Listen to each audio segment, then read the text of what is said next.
amigas, amigos. Obrigado por estarem conosco aí. Estamos dando início a mais uma conversa, Exaltino Conversa. E nós, nesse momento agora, vamos estar hoje dialogando com Pierre Lucena, que é o presidente do Parque Tecnológico Porto Digital. É um prazer imenso poder conversar nesse momento tão importante, nesse momento de pandemia que está vivenciando todos nós aqui em Pernambuco, no Brasil e em todo o mundo. Pierre é uma pessoa que tem uma trajetória importante, preside esse importante significado tecnológico aqui no estado de Pernambuco. Pierre Lucena, professor da Universidade Federal de Pernambuco, é comentarista da Rádio CBN aqui em Pernambuco também, em Recife, é graduado em administração, e também mexe em economia na Universidade Federal de Pernambuco e tem também é doutor em administração e finanças na PUC Rio de Janeiro. Já está aí com a gente, nosso convidado aí. Você podia falar um pouquinho, Pierre, sobre essa questão do Porto, os trabalhos, as ações, a relevância, a importância, né? Tá bom. Bom, o Porto Digital, ele está completando 20 anos esse ano, né? Ele é um bicho muito diferente, Exaltino, do restante dos parques. Ele é o maior parque tecnológico hoje do Brasil, em tamanho, mas é porque a gente também é muito diferente. O Porto Digital, ele é meio que um bairro, né? Na verdade, ele é uma entidade privada. É isso que as pessoas às vezes até não entendem, né? Pô, mas o Porto Digital é do governo? Não. O Porto Digital é uma entidade privada que gera uma política pública. De quê? Uma política pública de redução fiscal para empresas de tecnologia que estão localizadas no centro Recife. Dessa forma, ele atua em duas frentes. Uma, ele é um projeto gerador de emprego e renda para a cidade do Recife, e ele também é um projeto de recuperação urbana do centro do Recife Antigo, gerido por uma entidade privada, no qual hoje é uma OS. Assim, ele vai acabar caminhando para deixar de ser uma OS para ser um ICT, normalmente, como o César e outros institutos, é normal, dele, e que hoje já tem a sua sustentabilidade fora de governo. A gente não recebe mais recurso do governo para subsistir, mas a gente recebeu um apoio do governo muito importante lá atrás, e isso é bom que se diga. Hoje o Porto Digital é o terceiro setor de serviços na cidade do Recife. A gente só perde para a saúde e para a engenharia, segundo os dados que a prefeitura compilou recentemente. A gente ultrapassou a educação, então significa que o Porto Digital e suas empresas hoje faturam mais do que todas as escolas e faculdades privadas somadas na cidade do Recife. A gente tem 339 empresas nesse ambiente, que é o centro do Recife, esse é o nosso lugar. E a gente tem 11.600 colaboradores, faturando aí 2,4 bi de reais. Lembrando que empresas de serviços, como as que estão no Porto Digital, elas não faturam tanto feito uma indústria, feita a Fiat, por exemplo, mas em compensação ela deixa mais de salário do que a Fiat, porque é indústria de mão de obra. Então a gente, na verdade, contribui com quase tudo que a gente ganha, o que sobra é a margem, um pouco de infraestrutura e a grande parte é salário, né? A gente tem um plano muito audacioso ali, que é de dobrar o tamanho do Porto Digital no prazo de 5 anos. A gente cresceu 24% em 2019, segundo os dados das próprias empresas e o que o governo nos dá. É só para ter uma ideia de como o investimento é bem feito público, viu? O Porto Digital custou 30 milhões de reais lá atrás, quando foi fundado. Só esse ano a gente deixou 40 milhões de ISS. ISS somente. Sem contar salários, sem contar tudo. Quer dizer, a gente conseguiu multiplicar muito através de um projeto muito consistente. E o Porto Digital, ele é um monte de coisa, mas na prática ele é um conjunto de 11.600 pessoas que estão na cidade do Recife produzindo inovação. Então é isso que é o Porto Digital. Isso só é possível porque nós tivemos a força da Universidade Federal de Pernambuco lá atrás. Eu tenho alguns dados que eu gosto sempre de citar, sabe? E que muita gente não sabe. Como é que o Porto Digital apareceu ou não apareceu em Salvador? Apareceu por duas coisas. A gente tinha uma universidade forte lá atrás, que era o Centro de Informática da Universidade Federal de Pernambuco. Meio que uma âncora, né? Foi a âncora, porque ele é veja, um hub de inovação, ele funciona porque as pessoas estão lá dentro. É por isso que ele é uma indústria de mão de obra. Se não tiver isso, não tem nada. E aí, Recife tem uma situação peculiar. A gente tem mais PhDs em ciência da computação do que São Paulo. A gente tem 600 aqui. Então, a Universidade Federal de Pernambuco formou ontem o doutor número 500. É um marco isso. E 2.500 mestres. Então, a nota 7 na CAPES, a nota mais alta, o melhor programa de pós-graduação do Brasil. E aí irradiou para outras instituições de ensino, de forma que o Recife hoje é a cidade brasileira onde mais pessoas estudam per capita tecnologia, mais o dobro de São Paulo. Então, isso é que deu essa situação. E tem um fato curioso. O Porto Digital, lá na década de 90, finalzinho, né, 2000, quando começou a ser fundado, ele recebeu um conjunto muito significativo de pessoas, que foi quando o Banorte faliu, teve a intervenção, né? Lembra que o Banorte tinha um grande centro de processamento de dados? Sim, sim. Aquela galera foi toda trabalhar no Porto Digital. Então, essas duas coisas aconteceram e aquela grana inicial que o governo deu para restaurar 3 prédios, né, aquilo impulsionou o Porto Digital. Depois, Chico Saboia chegou, deu uma dinâmica muito grande, ele passou 11 anos no Porto e trouxe muito projeto para dentro. Então, a gente começou, eu cheguei agora com uma missão diferente, que é uma missão de crescimento acelerado do parque. Havia necessidade de trazer mais gente para trabalhar, em outras palavras, formar mais gente na área de tecnologia. E eu vim muito por conta da minha experiência como reitor lá do Centro Universitário dos Guararapes, né, como professor da Federal. Então, e a gente está acelerando esse processo. Minha preocupação a partir de agora, a gente só não cresce mais rápido, porque a gente não tem gente no Recife para trabalhar, tanta gente mais para trabalhar, o que é uma pena. Porque, apesar da gente formar muito mais gente que outras cidades, a demanda hoje ela é tão grande, tão significativa. Qual é o perfil na tecnologia. de necessidade de pessoas? É o cara que tem um conjunto formal de conhecimentos na área. Não é um cara que... Veja, na área de gestão, a gente não tem nenhum emprego. Está tudo ocupado. Mas quando você pensa em programador e desenvolvedor de software, esse é o que está faltando, né? Essa questão, Pierre, a propósito, como é que está aí? Porque assim, eu vejo que muitos municípios, no caso do Recife, ou mesmo escolas técnicas estaduais, assim, isso não devia entrar no currículo. Eu queria um comentário seu sobre isso. A minha tese, como matemática, como português, que já são algo que já vem desde o ensino fundamental 1, 2, você vai ao ensino médio, a questão da tecnologia da informação devia ser algo, né, necessário para a qualificação nesse século XXI, né, que nós estamos vivenciando, né? O que a gente tem tentado fazer, veja, é um paradoxo muito grande. Você está numa cidade que tem um nível de desemprego alto e, ao mesmo tempo, você tem vaga disponível lá dentro, né? Não é fácil formar gente na área de tecnologia. Nós estamos com um desafio muito grande, não é um problema, é um desafio, que é o seguinte: Recife é uma cidade majoritariamente pobre. A gente precisa ter um projeto de inclusão dessas pessoas para fazer com que o Porto Digital tenha 30, 40, 50 mil pessoas trabalhando lá dentro. A gente não vai conseguir fazer isso com um projeto de classe média. Pronto, em resumo é isso. Porque quando você pega a quantidade de alunos estudando, Recife tem mais ou menos 2.400 alunos de ciência da computação, que é o curso core. Mas desses, 74% vão evadir, não vão terminar o curso, que são cursos mais difíceis. Agora, a base a gente tem, porque a gente tem um conjunto de escolas técnicas e escolas estaduais de muito boa qualidade hoje. Pernambuco é referência no ensino médio nacional, né? Então, a gente tem esse conjunto. Mas só para te dar um exemplo, a nota de entrada na Universidade Federal de Pernambuco, lá no CIM, no Centro de Informática, em Ciência da Computação, esse ano, foi 764 pontos, é uma nota altíssima. Mas a nota do cotista, 50% da cota, foi 760. O cara que estudou numa escola pública, que tirou 760 pontos, ele tem uma capacidade cognitiva e de aprendizagem muito maior do que o de 764, que estudou numa escola privada. E teve então, assim, um passado, família, biblioteca... Total, as mesmas condições, né? Ele não tem as mesmas condições. Então, o que acontece? O cara que... Aí você tem um contingente de gente acima de 600 pontos no Enem, é todo mundo bom. Então você tem essa galera de 760, de escola pública, viu? Até 600 pontos, aí você diz assim, pô, o que esse cara vai fazer? Alguns vão para rural, tem outra universidade pública.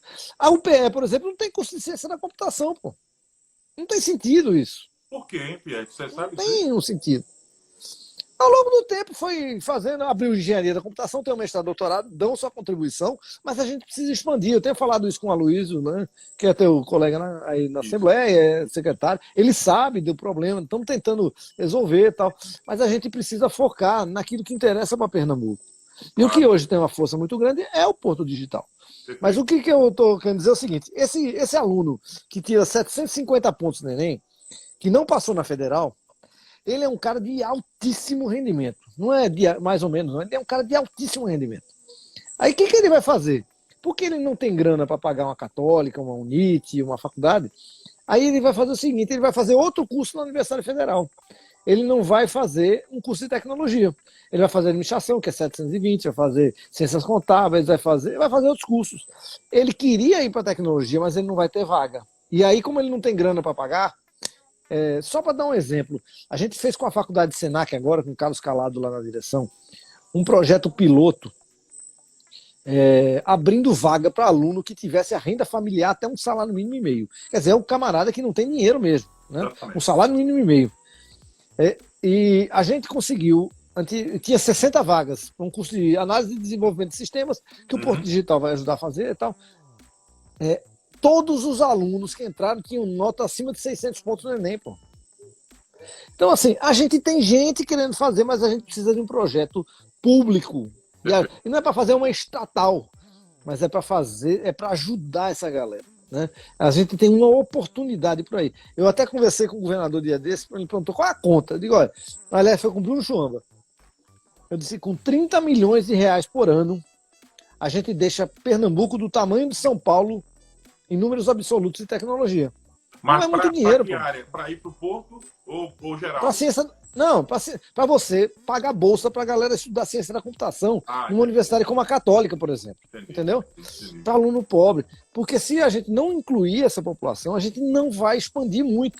A gente vai continuar sendo um projeto de aluno de classe média. Porque no final das contas, o que acontece? Quem o SIM tem uma capacidade, tem lá, acho que são 250 vagas, o SIM por ano, que é muita vaga até, mas só são 125 para alunos carentes. Então você fica muito limitado, e a gente tem uma população de gente querendo estudar muito grande, né? Então hoje é uma preocupação muito grande nossa, é como fazer com que a gente tenha mais vagas. A gente está fazendo uma parceria agora com o IFPE, que tá, assim, vai ser bem legal, a gente vai montar um curso, a gente montou com a Católica, com a UNIT e com o Senac, né? Um curso Porto Digital UNIT, Porto Digital Católica. E a gente faz o quê? A gente faz a grade curricular de acordo com o que os empresários precisam para empregar aquele rapaz, o que está estudando, a moça, o rapaz, e a gente faz um projeto de residência lá dentro, ele já vai estagiar dentro do Porto para poder aprender, fazer as coisas e tal. Mas a gente precisa expandir isso de forma muito grande, porque senão a gente não consegue efetivamente, entendeu? Então, pode jogar essa sua demanda em relação ao primeiro valor, que não é um valor alto do orçamento do Estado. Não é um valor alto. Não é um valor alto. Não é um valor alto. Né? Se 30 milhões, se for dividir em 12 meses, tá certo? Tá, né? Dá um valor. É pouca coisa. Veja, 7 milhões por mês, mais ou menos, né? Para a gente subir de patamar. Eu estou dizendo assim, não é para dar um caramingado, não. É para subir de patamar nesse negócio. Né? Eu estou falando, veja, de uma indústria que pode empregar muita gente. E a UPE que você está colocando aí, acho que devia ter, na verdade, para não ser caso feliz pé de pau, né? Você determina para os demais e não faz isso. Eu vou ser um dos que vai ajudar. Eu tenho falado bastante.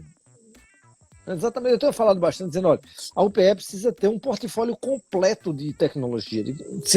Agora, tecnologia aqui, o que a gente tem é software.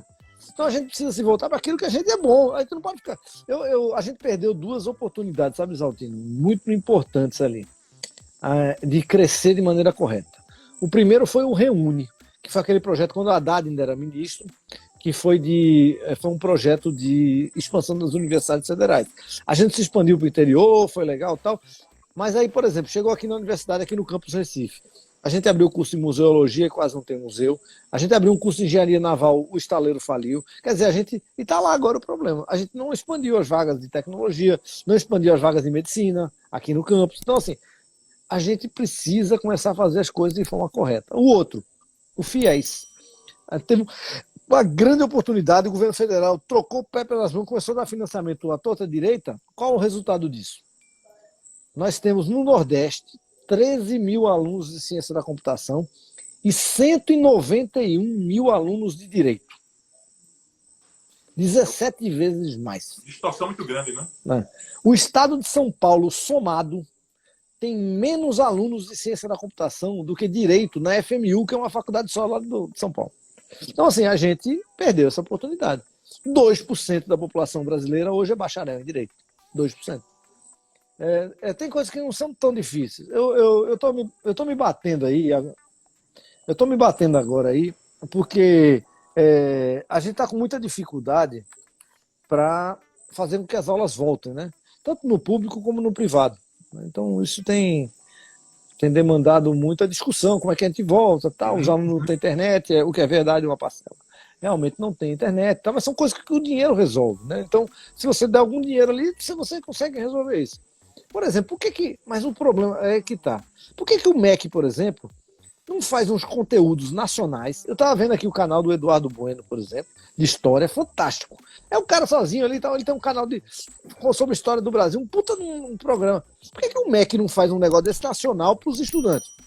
Você não precisa ter 200 mil professores de história fazendo isso. Você tem um programa aí, o professor vai ter um outro papel. Vai chegar na sala de aula, fazer o debate, discussão, prova, exame, avaliação. A gente pode começar a subir de nível com coisas que são mais simples. Então, assim, são coisas menos complexas que a gente pode conseguir fazer, né? Então, a gente pode conseguir fazer coisas com pouco dinheiro, entendeu? Com pouco dinheiro. Agora, o Brasil não tem um projeto nacional. Hoje nós não temos nenhum projeto nacional de educação consistente. Ponto. Isso é um fato. A escola brasileira ela é muito ruim, comparada com as escolas internacionais. Muito ruim. Aliás, a gente é de uma geração... eu estudei no Colégio Santos Dumont, né? Aqui, quando eu cheguei de São Paulo. Depois eu fui para o Ângulo fazer o terceiro ano. Tinha uma coisa em comum entre o colégio público e o privado no Brasil na nossa época ali. O professor de inglês não falava inglês, né? É verdade. Ele só sabia botar o verbo no quadro e a gente ficava conjugando. Hoje em dia até sabe falar. Tal. Mas a escola brasileira ela tem uma qualidade muito ruim. Via de regra, não é aqui nem ali, ela é assim. E a gente não tem um projeto nacional de educação. Nenhum.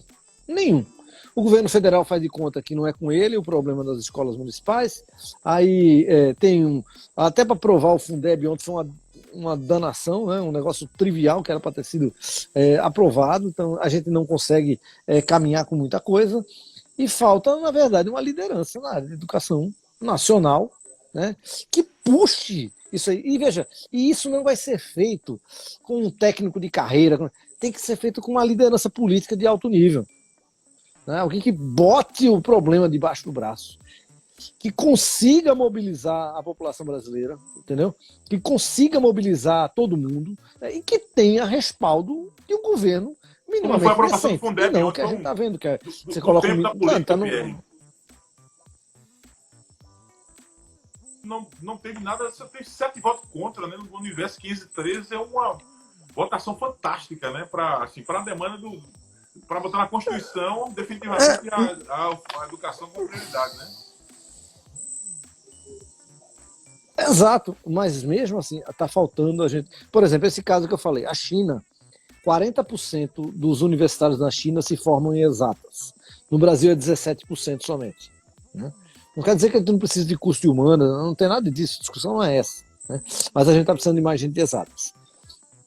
Além disso, os 17% que a gente forma, muitos são de engenharia que não tem mais emprego. Não, a gente tem uma catástrofe chegando aí. A China chegou onde chegou porque lá atrás o Estado, né? Veja, educação é um projeto de política pública. Ele não é um projeto privado. Certo? Ele tem que ser um projeto de política pública. Ele pode até ser gerenciado de forma privada, até melhor que seja. Mas ele precisa ter a mão do Estado ali para dizer assim, ó, isso é o que a gente vai fazer. Né? Então a China mandou milhares de jovens. Nessa questão agora, por exemplo, estamos discutindo aí, queria ter um comentário seu sobre essa questão do futuro da internet 5.0. Né? Tem um debate aí se o Brasil vai comprar tecnologia 5G, americana, né? Ou se vai comprar tecnologia chinesa. 5G. 5G, aliás, desculpa. Assim, qual é a tua opinião? O que é que você acha sobre isso? Né? Olha, veja, o 5G é a tecnologia mais importante que nós temos nos últimos 10 anos. Depois da rede social, aí a próxima é o 5G. Né? É uma tecnologia... Depois do o iPhone veio depois da rede social. Pronto. Os smartphones do jeito que estão. E aí veio e agora vem o 5G. Para a gente ter uma ideia do potencial que tem o 5G chinês da Huawei, você baixa um filme inteiro em 1 segundo. um segundo você baixa um filme inteiro, né? Em alta resolução. Então, assim, ele tem um potencial, porque ele entra numa frequência de latência muito importante, então, assim, acima das demais, né? Então, ele tem uma tecnologia muito superior. Então, é o primeiro ponto. Na verdade, o que ele entrega? Velocidade e latência. Então, ele permite que a partir de agora, com o 5G chinês que está sendo colocado no mercado, porque, veja, tem esse da Huawei e não tem mais nenhum.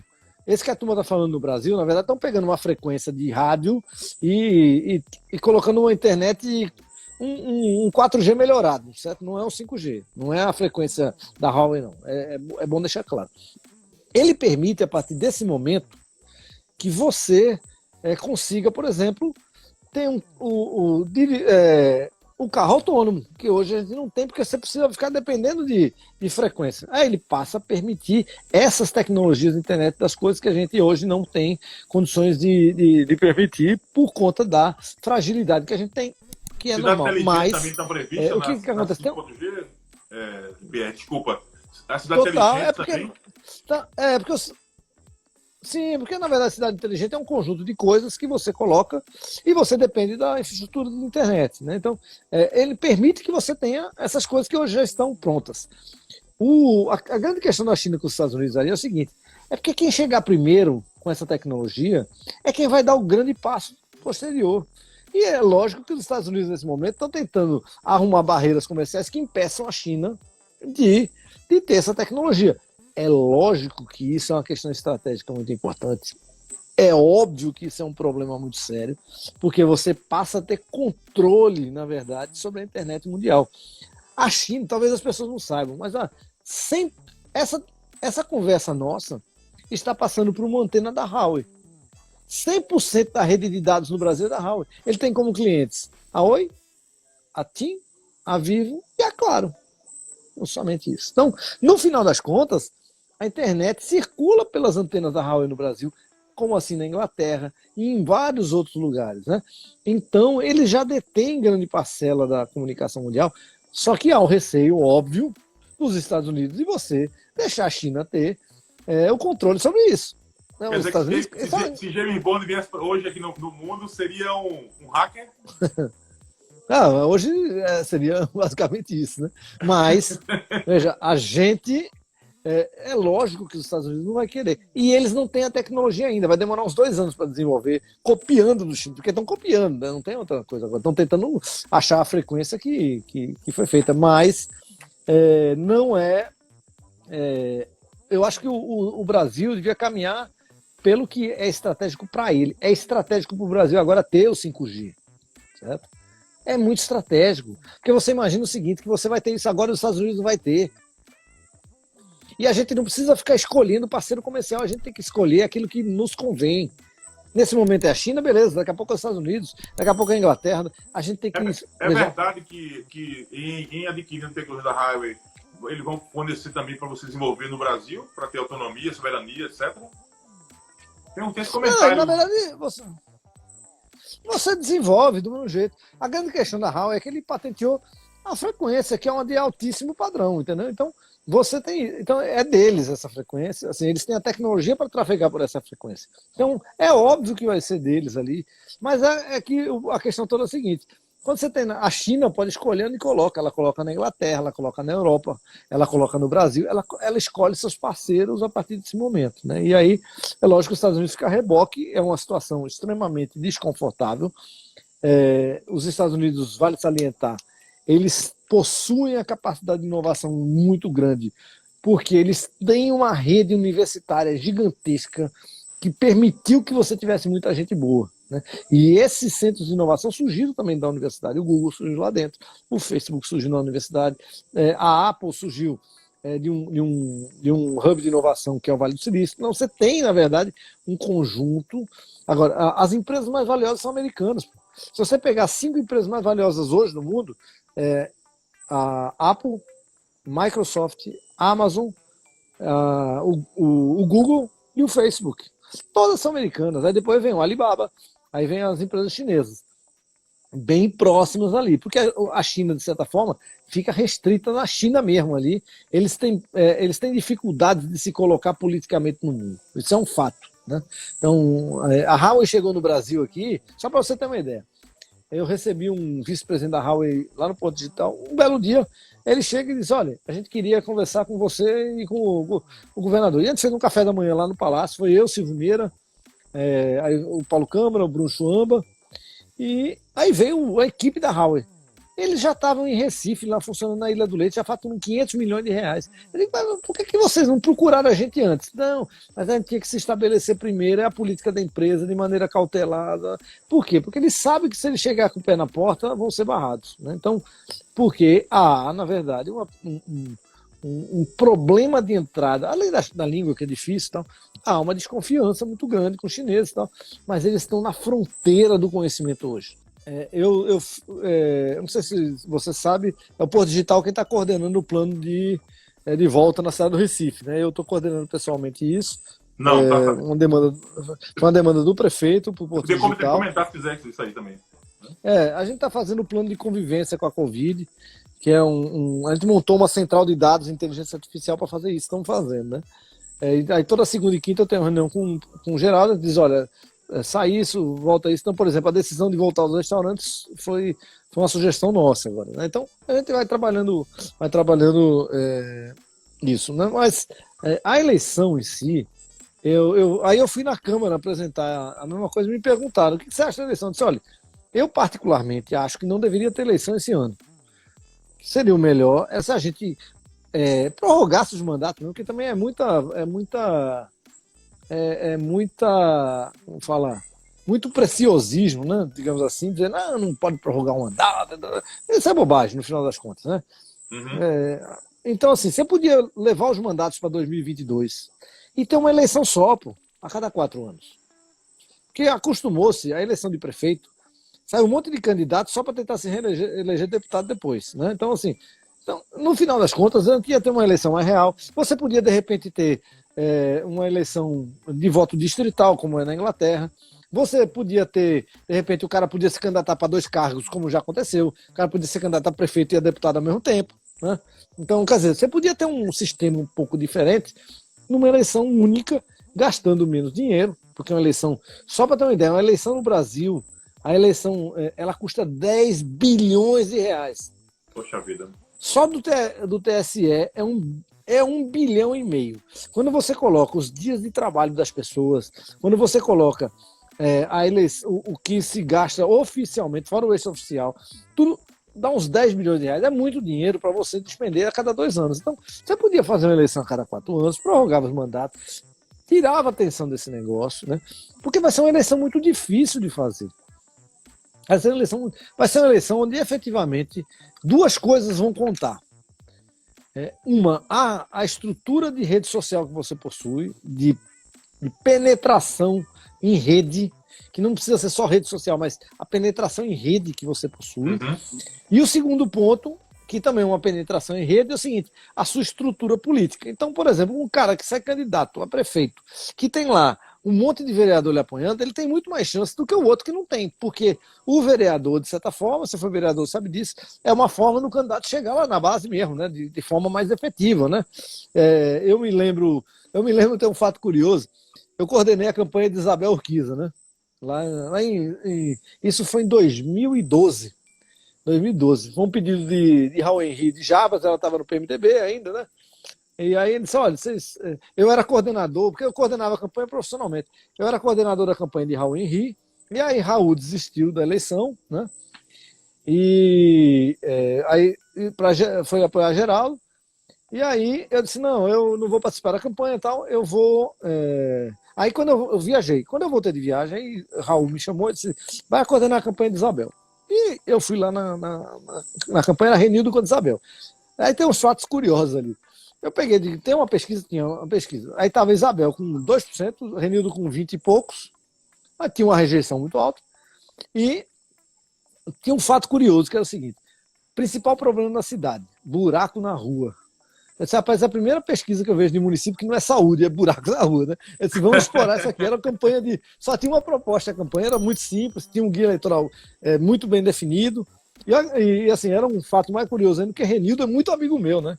De faculdade, de movimento estudantil e tal.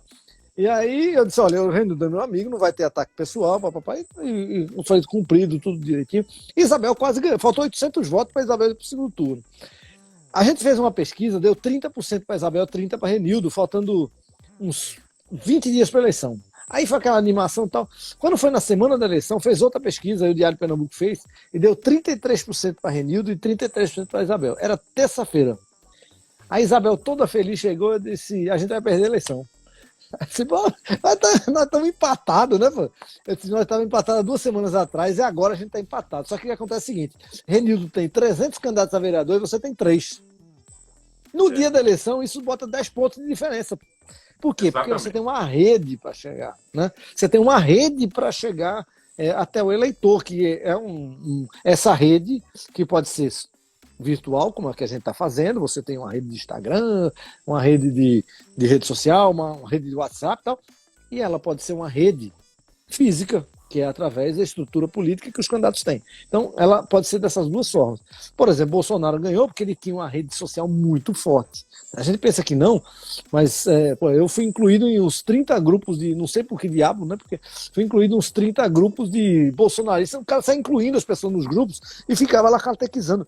Aquilo é uma estrutura muito inteligente de se fazer campanha, é muito mais barato, né? E é muito. Agora, você tem uma coisa muito importante. Candidato que não tem discurso de campanha não tem nada, né? Não tem mensagem, não tem nada. Então, o candidato majoritário, principalmente. Mas é só para dizer assim, a complexidade da eleição desse ano vai ser tão grande que as pessoas ainda não se deram conta de como ela vai se dar. E ela vai se dar por essas duas coisas que eu estou falando. Certamente, Pierre, não vai ter. Eu também advogo a mesma tese de você. Eu acho que a eleição devia ser um único período para não ficar a cada 2 anos você. Agora mesmo, eu tenho que ajudar a eleger prefeito e vereador para poder ele me ajudar na minha eleição de 2022. É um ciclo vicioso, e vice-versa, né? Mas assim, não tem tem alguma sentido. dica? Vou fazer aqui uma consultoria aqui. Esqueça que Pierre Licena é o presidente do Partido Ecológico Digital, mas é consultor para os vereadores que estão assistindo. Tem vários, viu Pierre? Tá tem certo. Vários prefeitos também, tem coordenador de campanha, pelo estado afora aí. Se tivesse que fazer uma consultoria, que sugestões, que ações, você já mencionou essa questão da rede física, né, dos vereadores, da articulação e tal, mas que outras questões você acha que vão ser importantes para colocar o voto, já que a eleição é 15 de novembro, né? Você precisa de 2 coisas ali. Cuidar da sua rede, seja ela física ou virtual. E a outra, é muito importante a mensagem de campanha nesse momento. Porque como você não vai ter o corpo a corpo de maneira muito forte e tal, a mensagem de campanha precisa estar muito bem definida, aquilo que você quer, o teu propósito e tal. Ele precisa tocar as pessoas. Como o Bolsonaro, Malemar, para o bem e para o mal, conseguiu tocar, né? Com aquele antipetismo, ele conseguiu pegar no cerne da questão, né? Então, a gente precisa, um candidato a prefeito principalmente, ele precisa tocar naquilo que é o essencial desse negócio, né? Que é como vai ser a cidade dele daqui para frente, né? O que você vai fazer com a tua cidade? Então, isso vai ficar muito claro, porque as pessoas vão passar, como não vai ter aquela eleição muito de oba-oba, a informação vai valer mais do que valia antes. As pessoas vão se informar, tá? Mas como eu disse, a net, a rede dele, seja ela física ou seja ela virtual, ela vai ser muito importante na eleição, atrelado a uma mensagem muito clara de sua campanha, daquilo que você vai fazer. E aí a outra coisa que é importante, como é uma campanha digital, é preciso que, além da rede que você tenha, a mensagem clara de campanha, ela não tenha muitas propostas. Certo? Entendi. Por quê? Porque é uma dificuldade clara de comunicação. Então você tem que ter uma campanha propositiva com pouca proposta. Propostas que o quê? Que toquem o coração do eleitor, né? Então essa aqui é uma coisa bem, bem clara, né? Então, por exemplo, se na tua cidade, então a primeira coisa que o cara tem que fazer é o seguinte, é ir procurar fazer uma pesquisa sobre a sua cidade para ver exatamente o ponto que o eleitor está pensando nesse momento. E vai atingir os pontos cirúrgicos. A rede social tem uma vantagem, viu, Zaltino, que é o seguinte, ela bem trabalhada, você consegue mandar a mensagem correta para a pessoa correta, que antes você não fazia. Então você consegue dizer assim, o cara que está preocupado com saúde, imagina o seguinte, ó, eu faço uma pesquisa e vejo assim, no município X, em Jaboatão, certo? O cara que mora em Jaboatão Centro, ele está preocupado que o posto de saúde está mal. É esse cara. Então veja, eu posso mandar uma mensagem para esse cara que mora em Jaboatão Centro, porque o Facebook e o Instagram tudo localiza esse cara territorialmente. Então eu posso mandar uma mensagem para ele, dizendo assim, olha, você Aí você faz uma proposta para aquele cara. Aí você faz uma proposta para outro grupo. Então você pode separar por clusters. Então você pode ter poucas propostas, certo? Ou pode ter até muitas propostas, mas você vai direcionar a comunicação de forma mais inteligente. É muito fácil fazer isso, né? Agora você precisa de ajuda especializada e outra coisa, tá meio tarde já para fazer. Então, assim, quem quiser precisa começar agora, porque para você montar rede, montar esse tipo de coisa, não é uma coisa tão fácil. Você precisa ter tempo para fazer isso, né? Até porque a legislação é muito impositiva, tal, mas ainda dá tempo de você fazer esse tipo de coisa. Numa cidade média, por exemplo, isso é uma coisa muito fácil e é uma coisa barata de fazer em comparação com a forma tradicional de se fazer eleição, porque ela não é uma... você fazer eleição, fazer uma eleição, você sabe disso, uma eleição de prefeito de uma cidade feita o Jaboatão é cara pra cacete, né? Então, quer dizer, você, numa rede social, com mais eficácia, mais eficiência, então, você não vai ter papelada na rua, você não vai ter um monte de coisas. E você tem, porque a gente tem que ter claramente o seguinte: nós não temos como acessar muita rede física. O candidato não pode fazer caminhada.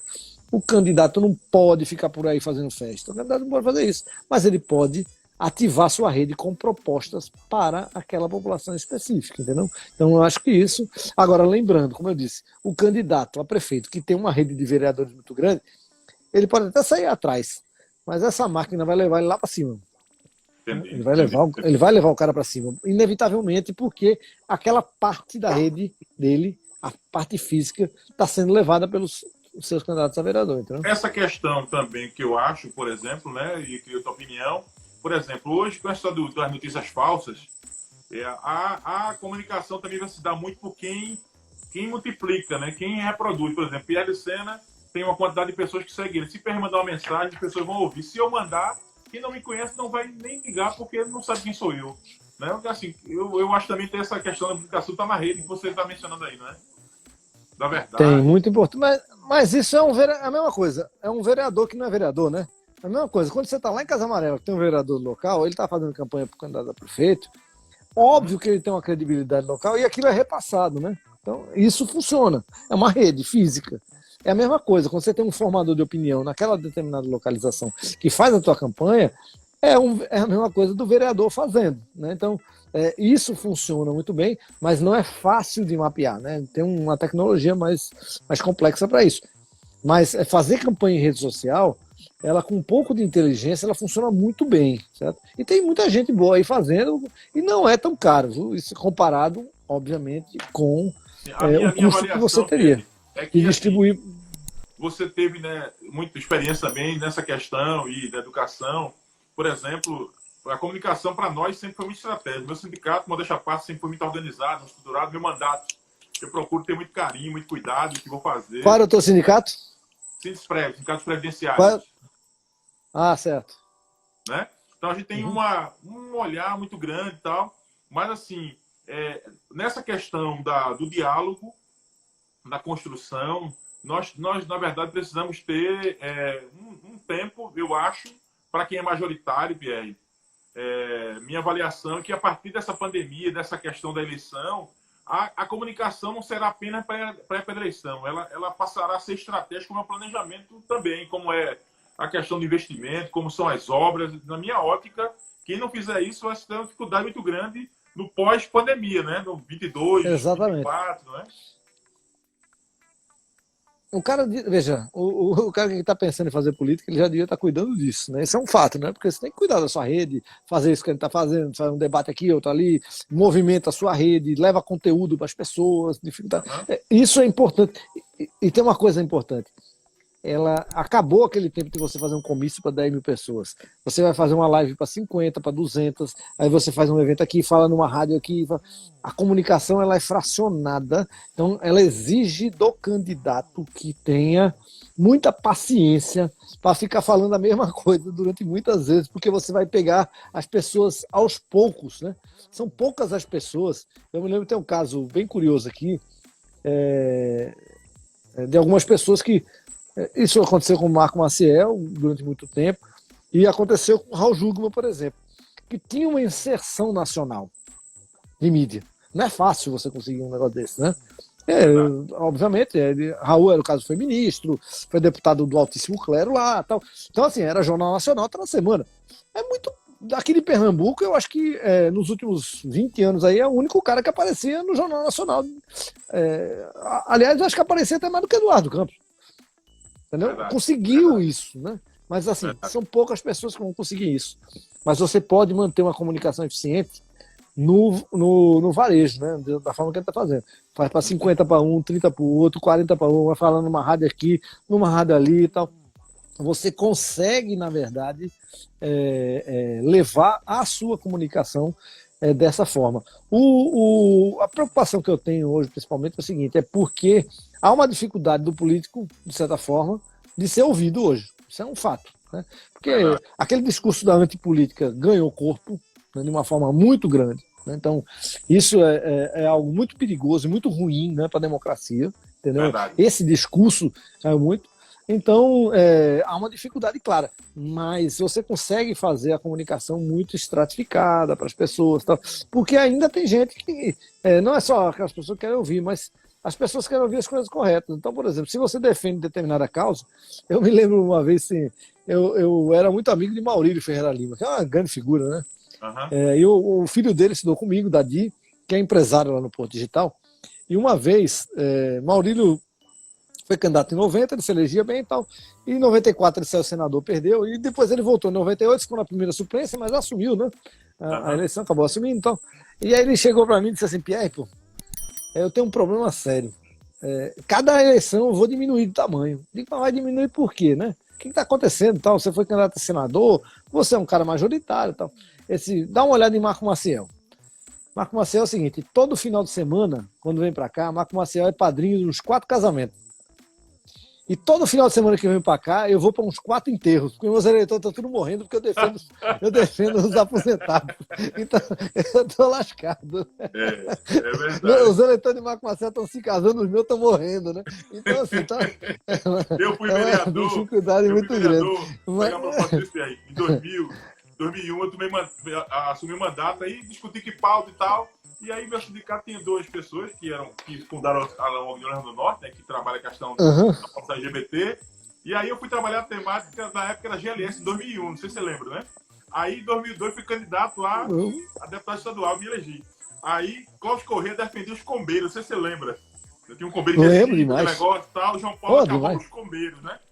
Aí ele disse assim, ó, que na época era muito magro, ele sabia desse magro aí, porque, ó, defendendo sapatão e gay, tá crescendo, eu tô defendendo o combeiro, acabar com os combeiros, que João Paulo acabou com minha eleição. Rapaz, uma vez, eu ia assistir muito jogo de Santa Cruz, sabe, com o Silvio Costa. Acho que foi até um parceiro da Assembleia, né? O pai de Silvio. Um colega meu. Exatamente. Aí Silvio Costa, aí tava no espeto almoçando, sabe? E aí chegou Clóvis Corrêa. E Clóvis Corrêa não era mais candidato. E aí ele chegou para Silvio Costa, né? E disse assim: Silvio, olha, eu não vou ser mais candidato e tem uns combeiros aí, tem uns 2.000 votos aí, pô. Alguém tem que defender esses caras, tá? Ele disse: Clóvis, é o seguinte, ó, até na política as coisas têm limites, né? Você não defende, não. E esse rapaz, mas a política em si, ela vai precisar de uma comunicação de rede social muito mais eficiente. Veja, agora ela precisa ser trabalhada com mais cuidado, então, mas eu acho que ela traz uma relação mais saudável, né, do que a política tradicional, a forma de fazer política tradicional, entendeu? Eu advogo, Pierre, que não sei qual é a tua opinião, em relação à questão do conteúdo. Porque eu concordo contigo que as pessoas estão muito, muito atentas aí nessa questão, mas, por exemplo, quem não tiver conteúdo, quem não tiver ideias, não tem nada. Quem não tiver o que mostrar, na verdade, fica muito difícil, né? Não tem nada, porque aquele tempo, veja, aquele tempo do camarada, do vereador despachante, ele já devia ter passado, ainda não passou no Brasil, porque você tem uma dificuldade muito grande, porque um vereador tem uma estrutura de 20 pessoas no gabinete, então não sei o quê. Então, assim, o cara se elege com o dinheiro público, porque ele tem um monte de assessor para fazer a campanha dele. A máquina funciona dessa forma. Só que ela vai funcionando cada vez menos assim, na medida em que eu posso fazer. E ela permita também, tem uma coisa muito cruel aí na eleição, é o seguinte, ela, basicamente, ela saiu expulsando a classe média da eleição. Não estou dizendo a classe média, Eu digo assim, um camarada de classe média que não tem grana para bancar horrores, certo? Ele foi sendo expulso da eleição por vários motivos. Eu tenho uma tese meio maluca que é capaz dela se confirmar, mas que é a urna eletrônica ajudou a acabar com isso, porque as votações nominais subiram muito, e antes um deputado federal precisava de 15 mil votos para se eleger, e hoje o cara precisa de 80 mil votos. Então, você, com a sua rede de classe média, digamos assim, de influenciador, ou sua rede, você conseguia 15 mil, você não consegue 80 mil. Vou dar um exemplo aqui, André Regis, é um excelente vereador, mas ele não vai conseguir se eleger deputado federal, porque você não consegue pular dos seus 10 mil como vereador para 60 mil para deputado federal. Jaime Asfora e outras pessoas boas da política.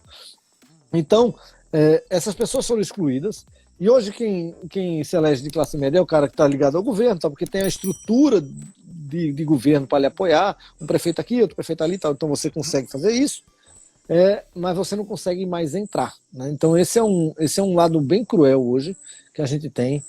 São poucos os casos em Pernambuco que a gente tem gente nova chegando, né, para se eleger. Normalmente é o filho de alguém. É verdade, verdade. É o filho de alguém. Então, assim, e às vezes é um cara bom. Não estou dizendo, eu não estou fazendo juízo de valor em relação a isso. Estou dizendo assim, a questão política, a estruturação, ela passou a funcionar dessa forma, o que é muito ruim para a democracia. Não permite renovação, né?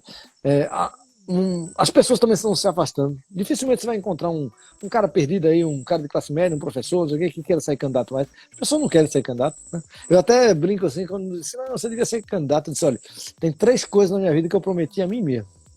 Uma, eu nunca mais vou assumir nenhum cargo público, já fui secretário de Junta de Educação, nunca mais eu vou assumir.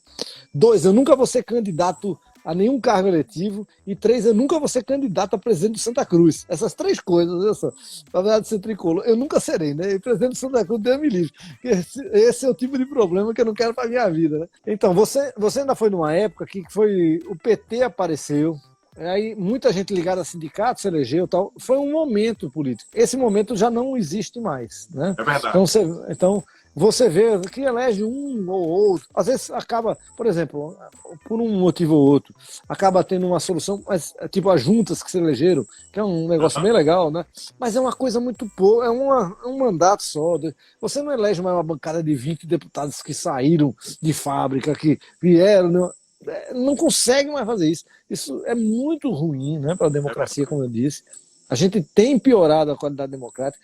Há um filhotismo muito grande, porque aí elege o pai, elege o filho, aí o cunhado entra aqui, entra... É um negócio muito ruim isso aí. A né? esposa, a mulher, enfim, né, parentes. Mas e vai andando.